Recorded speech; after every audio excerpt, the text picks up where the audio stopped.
Many parents made the decision to hold their children back from kindergarten last year and not quite ready to make that jump in this time. But could that choice be overwhelming schools and staff when classes return?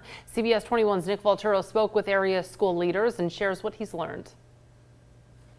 While it will still take some time for kindergarten enrollment numbers to trickle in, some educational leaders are predicting an uptick from last year. Some parents did hold their students back a year due to COVID. They didn't know if they were going to be in full-time or in hybrid or remote. Executive Director Mark Duraco of Pennsylvania Association of School Administrators worries the influx could potentially create an enrollment problem. Let's say the kindergarten enrollment is 20% higher or 15% higher than normal.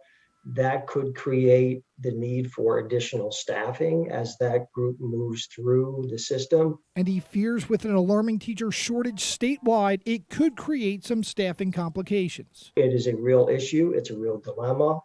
It's only getting worse, and that is going to cause a problem. Susquehanna Township School District has also noticed a spike from last year. We've seen the greatest increase in our enrollment in grades K through 5. Willis admits it could present some obstacles. We're going to have a challenge in terms of finding space in our buildings. And though the district has adequate staff and space right now, that could change in time. We have been fortunate to have pretty stable class sizes. We're not a district that has 30, 35 students in a classroom, so we have some room to grow. However, if the trend continues, I do suspect down the road we are going to have to bring on more staff.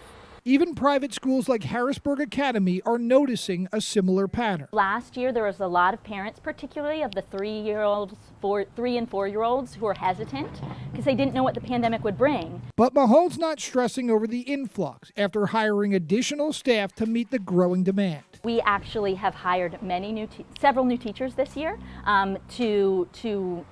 in response to the increased enrollment. School officials don't expect to have final enrollment numbers until October. Nick Volturo, CBS 21 News.